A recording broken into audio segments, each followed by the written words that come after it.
quand il y a eu le coronavirus, juste avant le confinement en France, le réseau de l'impression 3D en Europe est relativement restreint, on se connaît un peu tous. Nous, on a tout de suite vu ce qui se passait en Italie autour de l'impression 3D. Et donc, on a commencé à se rapprocher de nos homologues sur place. Et puis, on a fait des prototypes. Et puis, en fait, de fil en aiguille, on a commencé à travailler en étroite collaboration avec des ingénieurs du CHU. On a développé avec d'autres partenaires 3D, d'autres entreprises de la 3D de Bordeaux, type Ideocube, D30 3D et j'en passe, des visières spécifiques pour le CHU. Et puis, on a commencé à les distribuer gratuitement. On en a distribué plus de 4000 en l'espace d'un mois et demi. Donc, ça a été au début que sur nos fonds propres. On a mis notre trésorerie et nos machines à disposition et notre matière première. Et puis, en fait, on s'est retrouvé avec de la solidarité qui venait d'un peu partout. Des entreprises qui nous fournissaient de la matière première gratuitement. D'autres entreprises qui, pour le coup, n'avaient pas de possibilité de nous donner des choses en termes de matériel, mais du coup nous ont financé, on fait du mécénat pour acheter la matière première, je pense notamment à Géliance.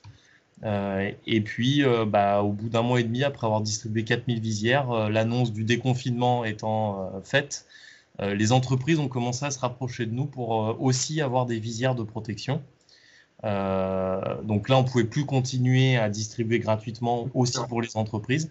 Donc on a mis en place une visière toujours avec le même groupement d'imprimeurs 3D, mais cette fois-ci à nous, qu'on a développé. On vend ça aux entreprises qui veulent préparer le déconfinement. Alors c'est un prix qui est hyper transparent, c'est-à-dire qu'on a vraiment pris les coûts de production simples sur lesquels on a intégré une légère marge de manière à pouvoir payer tout simplement l'assemblage des pièces, parce qu'on a quand même beaucoup de travail à faire à la main pour livrer une visière. Et aujourd'hui, on a une capacité de production avec les différents interlocuteurs sur Bordeaux d'environ, je dirais, 300 visières par jour. Alors, qu'est-ce que vous proposez justement? Quelle est votre action dans le cadre de la lutte contre le Covid?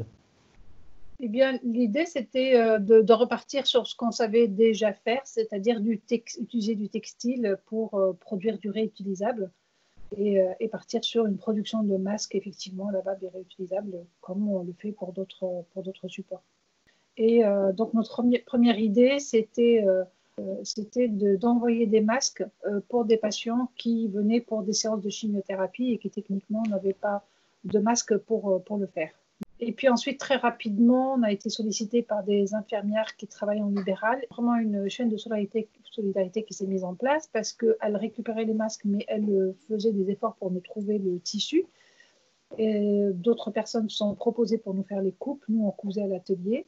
Et donc, voilà, c'est comme ça. Enfin, voilà, nous, on avait décidé de se déconfiner, de reprendre notre activité à l'atelier. Et c'est comme ça que ça a démarré.